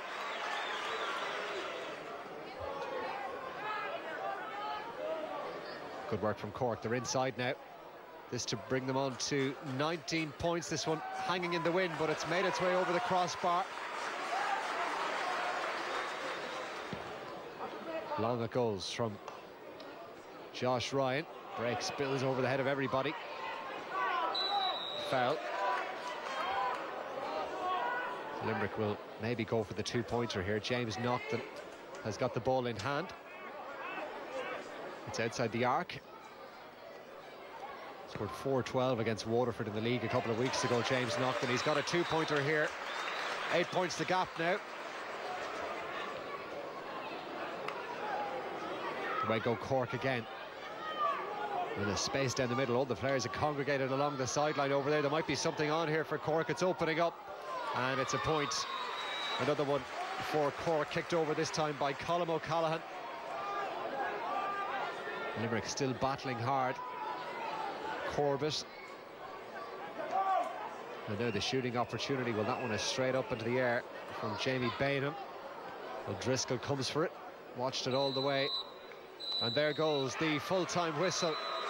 Cork move on to a meeting with Kerry in the Munster Championship. It's finished Limerick 13 points, Cork 24 points. Semple Stadium was the venue for the weekend's other quarter-final between Tipperary and Waterford. Waterford won last year's championship meeting between the sides, but it was Tipperary who were on top early on in this one, as full forward Stephen O'Brien scored a goal after just 4 minutes at Semple Stadium. Tip, who hadn't beaten Laois since 1998 in the championship, continued in that vein, as O'Brien then scored a 2-pointer on 15 minutes to extend Tip's advantage. Just before half-time, Micheál Freeney scored another 2-pointer for the home side, and at the break, Tipperary led by 8 points. Both sides traded scores, 3 each after the break. This Freeney point keeping Tip 8 ahead. That went out to 10 points with 2 Cian Smith points for Tip, but the gap was back to 8 again when James Power got Waterford's first 2-point score. Waterford got what turned out to be their only goal of the game on 63 minutes, as Alex Dunwoody caught, turned and fired low to the net. Tip, though, responded, and moments later this Paddy Feehan point left 7 between the sides as the game entered its final phase. But Waterford kept plugging away, and a 2-point conversion from Conor Murray left just 5 between them with 5 to play. Waterford then got another 2-pointer from substitute James Walsh before the end, but it was Tipperary who held on to win by 3. Tipperary now play Clare in the Munster semi-final on April the 19th. It finished Tipperary 1-22, Waterford 1-19. Yep, so as John said, semi-final lineup, Clare against Tipperary, and it'll be Kerry against Cork in 2 weeks' time. And let's start with that Cork-Limerick game, Desi, because a crucial sending off that sort of changes the trajectory of the game. Yeah, Sean Clancy picked up his second yellow card after 24 minutes, and it was very disappointing because they started the game well. They're obviously Division 4 champions, so like it was a big ask to go and beat Cork. But Jimmy Lee felt the first yellow card was a little bit harsh, and ultimately then Cork pushed on and got the win. But certainly in terms of the trajectory of the game, that sending off had a massive influence. Biggest questions around Cork is just how they're going to adapt, how they're going to keep playing. What have you seen from them, Eamon?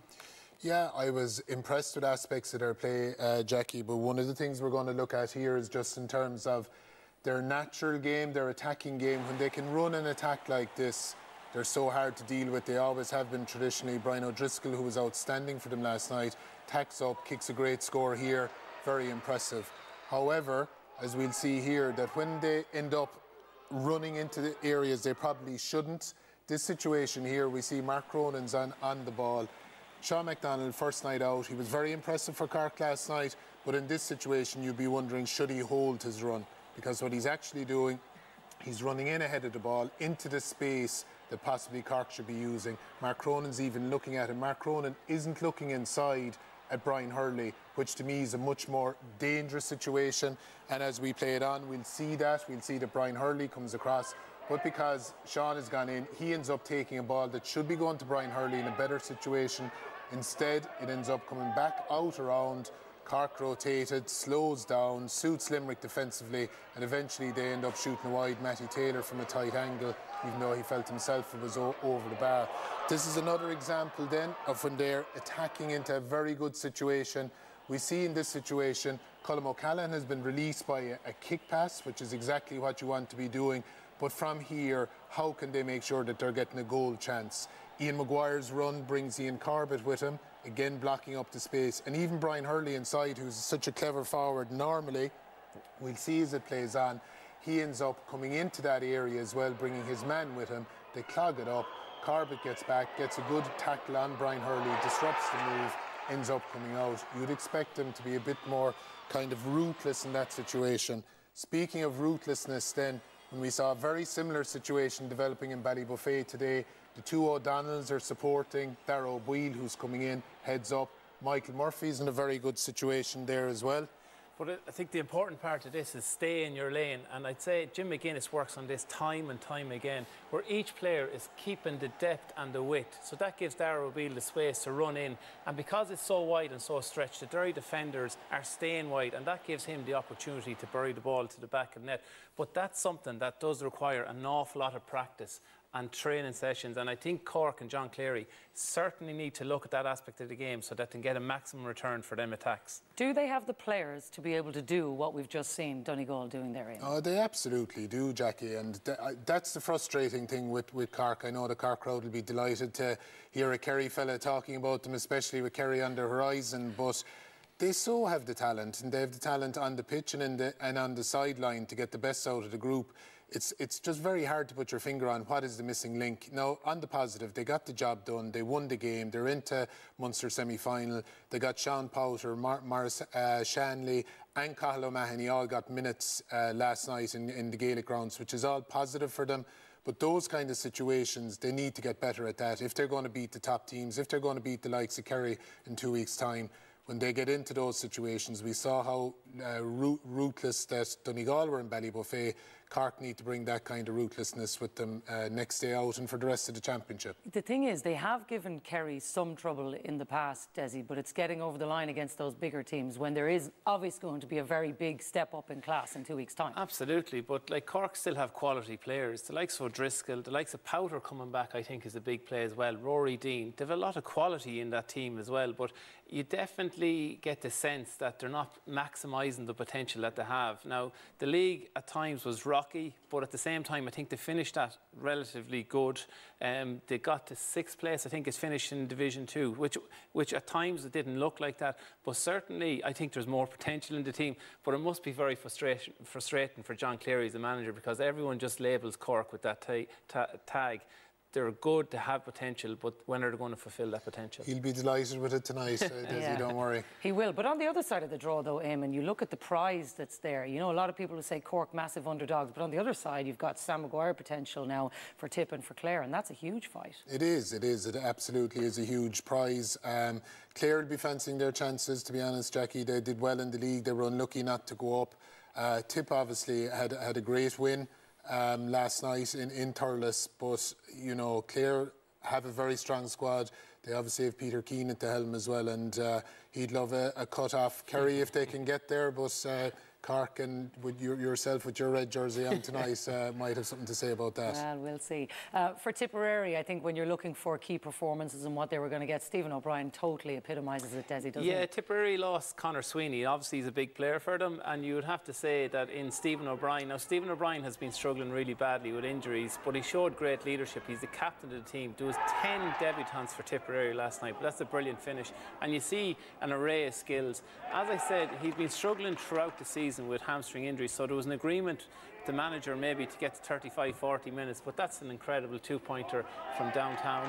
He finished with 1-8 for the half, but he gave a full array of the skills of the game, kicking points from 40 yards there, a brilliant score again, and 1-8 in one half, and then got the curly finger after 50 minutes, job done, and he's got Tipperary into the next round semi-final. And as we were saying, like, they will go into that game. Clare obviously will be favourites, but certainly a great opportunity to get to the All-Ireland series. Yeah, it certainly is on that side of the draw. Well, in Leinster, 3 preliminary round games this weekend too. John and Cathal can round up the best of the action from Wexford against Laois, Meath versus Carlow, and Longford's meeting with Wicklow.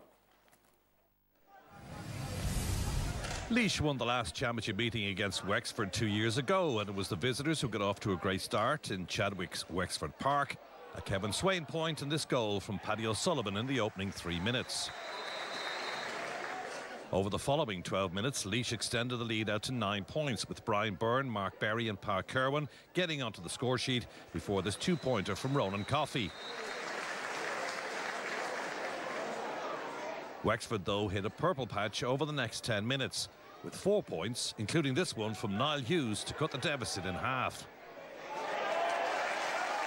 But that was as good as it got for Wexford boss John Hegarty, as Laois found the net once again. This time, Kevin Swain's run finished by Daniel O'Reilly.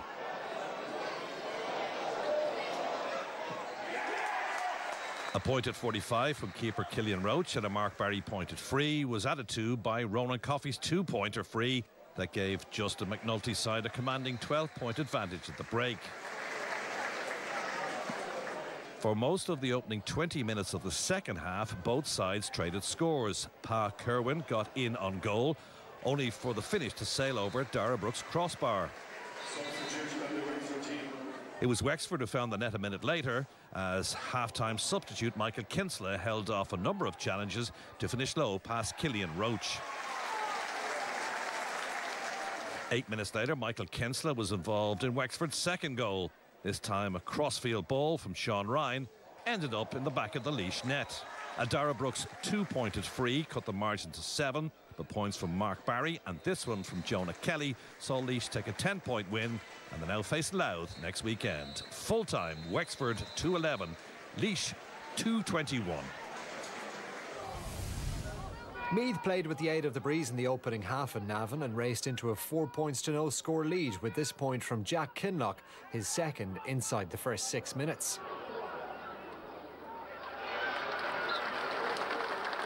Carlow responded with a free at the other end, but Meath then started to make use of the elements, with Keith Curtis firing over this two-pointer in the 12th minute.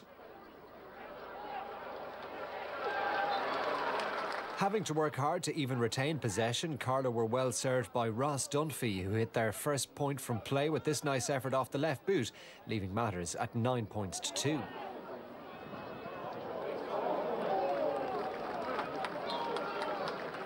Meath, though, were firmly in control from there until the interval, with Jack Flynn nailing another two-pointer to help his side into a 22 points to 5 lead at half-time. Carlow started the second half well with this two-pointer from Kieran Moran shortly after the resumption, helping the visitors move in the right direction. Meath, though, were able to respond at the other end with this effort from Rory Kinsella, making it 23 points to 7. Another Carlow two-pointer, this time from Conor Doyle, suggested Joe Murphy's side could cause Meath some trouble in the second period, with some momentum building for the visitors.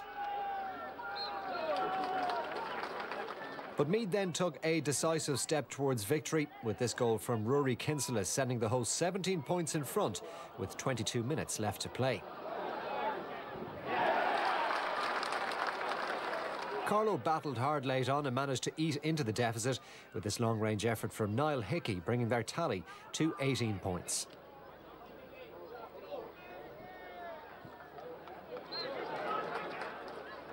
But Meath ended as comfortable winners on a full-time score of Meath 130, Carlow 19 points. They last met in the Leinster Championship in 2013, although Longford won their Tailteann Cup meeting in 2023, and it was they who jumped into a 4 points to 2 lead, helped by a 2-point score from Oran Kenny, wind assisted. Longford had a 4-point advantage as the first half headed for the break, but Wicklow began to eat into that lead. Kevin Quinn's point cut the gap to 3. And that was down to 1 as Oisín McGrainer scored Wicklow's first two-pointer of the afternoon. Moments later, a Liam O'Neill point had the sides level. But Longford finished the half strongly. This Jason Matthews point put 2 between them as the half-time approached. And Longford, who won just 2 games in their Division 4 campaign against Waterford and London, took a 4-point lead to half-time with this 2-point conversion from Dylan Farrell. Wicklow now had the breeze in the second half. They scored a goal and 4 without reply as Podge O'Toole hit the net.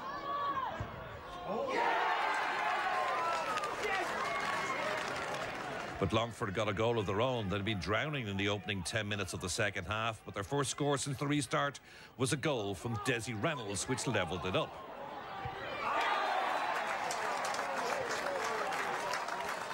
It was seesaw stuff over the remaining minutes. With the last kick of the game, it headed for extra time, with Podge O'Toole kicking the equaliser. And it was Wicklow who dominated the extra time as Longford wilted in the sun. This Dean Healy 2-point score putting the visitors in command. Longford must have thought they had won at a normal time, but they kept conceding an extra time. Another 2-pointer from Matthew Carey. Longford just had no answer to the Wicklow onslaught, and this point by McGrainer could well have been a goal. And it was Kevin Quinn who ensured that it was Wicklow who advanced to a Leinster quarter-final next Sunday against Dublin with their second and final goal. So it's Wicklow who win after extra time on a scoreline of Longford 120, Wicklow 223. So, quarter-final lineup: Kildare facing Westmeath, Dublin against Wicklow, Offaly will play Meath, and Louth against Laois. And starting with that Meath-Carlow game, Eamon, it did feel like even during the week there was just so much talk about the manager situation that it almost overshadowed the game. It did, and to be fair to Robbie Brennan and Meath, Jackie, the best thing to do is just go out and get your business done and win the game, and they move on. And in doing so, there obviously was a lot of chat during the week and everything else, and whatever went on in the different camps, it's kind of history now. Both teams move on. Carlow are obviously going to the Tailteann Cup, and Meath move on and they play Offaly next week. You know, today they had 11 different scorers, 1-5 from Rory Kensley. He was very impressive. Matthew Costello got another game under the belt. That game against Offaly next weekend is going to be a huge game. It's on in Navan again. The winners get the award of playing the Dubs in the semi-final, but the only thing is it's outside of Croke Park this year for the first time in a long time, so you would know what that would mean. You know, a positive reaction to what was a challenging week, I'd imagine. And, you know, the fact that they had a very good middle part of the league, they had a couple of disappointments at the end, so that's positive for Meath, and that's something to build on going into next weekend. And Offaly are obviously floating high at the moment, so that should be a great battle. Yeah, should be. Not the only one, though, because Kildare-Westmeath feels massive, Desi, as well. Yeah, loser heads for Tailteann Cup, and it is massive. And looking at the performance of Kildare against Offaly, despite the fact that Westmeath didn't win a game in the league, you would have to say that Westmeath would probably go in slight favourites for the game. The game is in Newbridge, that will help Kildare, but you would have to say the performances, while they were promoted, that final performance just wasn't good enough in terms of where Kildare, where you'd expect Kildare to be at. And that's the problem with Kildare. It's been like this for a number of years. Like they got rid of Glenn Ryan, they got Brian Flanagan in, but they have promotion, which is ultimately what they wanted. But in terms of performance, in terms of consistency, they lost 2 games. They just kind of limped to get the promotion. It is a little bit of a worry, but I do think it's going to be a fascinating game in Mullingar, because Westmeath, despite the fact they were relegated, had some outstanding performances in the league. They scored lots. I think the one thing that Westmeath need to do is defensively look at that. They've conceded a fair bit in the league so far, so that's certainly something to look at. Does the Leinster Championship feel competitive to you right now, Desi? Like, take Dublin out of it, people have always said, yes, everybody's level. But based on what you're saying around those other teams, are they closer to each other now? Yeah, but I don't think it's necessarily a good thing. Certainly, they're all at the... Like, I was a little bit hopeful for Meath in terms of pushing on, but you'd be worried that they've improved, but I don't think they've improved near to the level of where Dublin are at. So in terms of the Leinster competition as a competition, it is very demoralising, because when you go into that, you know Dublin are going to win it. That's what to do. I think it's 17, 18 in a row now. It is a very difficult competition to keep your players motivated, and that is the worry. And that's what, like, when is it going to break, or how are they going to break it, or how are they going to change the mould? But certainly in terms of that Leinster Championship, it is a positive, and Eamon mentioned it, that the semi-finals are out of Croke Park, because at least some of the games might have a bit of atmosphere. Yeah, okay. Lots of positives to take from weekend one. And Eamon, I'm not going to make this a regular section on the show where we get into Rules Watch, but I do feel like, having watched it in full flow again today, you're seeing some of the 2-pointers, you're seeing dissent being punished, you've seen some of the big scores that are being racked up right across all the provinces. There will be a committee sitting there tonight feeling a little bit happy about what they're seeing in Championship football. In general, absolutely. Look, it's positive, Jackie. I think the big thing is that, look, the teams are into Championship mode now, and I'd say they're not even thinking about the rules. They've got used to them during the course of the league.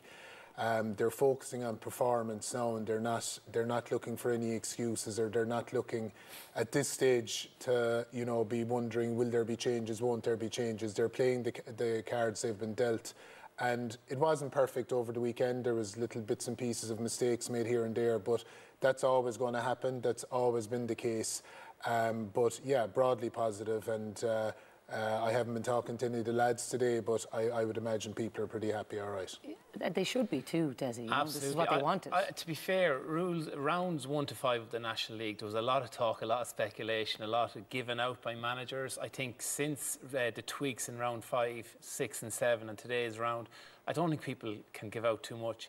And certainly, I was managing last year, I was managing a team where my players were totally frustrated at the fact that they couldn't get good opportunities, they couldn't get their shots away. There was 15 lads back, you had to break it down. It was so tactical, it was so structured, it was very frustrating. And if you're an inside man, like I grew up in an era like it was Matty Ford, Declan, Brown, you know, you had the Gooch, you had Porrick, Joyce, these corner forwards that everyone wanted to emulate. And then you say last year's All-Ireland final, it's very difficult to think of the corner forwards who got All-Stars. And the reality is they were living off scraps because every team was bottled up. The game has opened up, it's enjoyable, there's battles there, it's 1-to-1, win your own ball, contests. Like everything that's good in the Gaelic football is evident now. And fair play to Eamon. I know he gets a bit of stick from time to time, Eamon's rules and Jim's rules, but certainly I do think that they've done a great service to the game, because the FRC, in terms of where it's got to now, the scores are massive at the weekend. There's lots of entertainment, and what I see is crowds coming back to the games, and that's what ultimately it's an entertainment game as well, and certainly people are being more entertained than they were. Yeah, lastly on that, I was listening to an interview with Rob Finnerty during the week, and he was saying, you know, before a fella used to have 15 shots over 3 games, now you might have that over 1 game and you're being whipped off if you don't take them. And I guess this is the point that we were trying to get to, Eamon, whereas Desi said people are flooding through the gates because they want to see big scores, big shots, big entertainment. Yeah, absolutely. And look, I'm looking forward to, as a back, that when the backs get used to being 1-on-1 back there, and we have seen plenty of good 1-on-1 defending over the last couple of weekends in particular, and I think we'll see more of it as it goes on. But there was only 2 backs in the committee, so the forwards are having a good crack at the moment. But I do think as those cornerbacks get used to the 1-on-1 battles again, we'll see plenty of that stuff as the summer goes on as well. All right, well, we will see. I think, Jackie, it was an elaborate plan. Get Eamon on the FRC committee, get David Clifford 1-on-1 and see what happens, and to win the and league he'll come already. back at it after they win the All-Ireland. See what's after happening. It's all coming together nicely for the Kerry boys. He has a plan, that's for sure, and so do we, and that is to wrap it up here tonight. My thanks to Eamon and to Desi for their company. Don't forget, we're back next weekend with more football action. Until then, have a great week.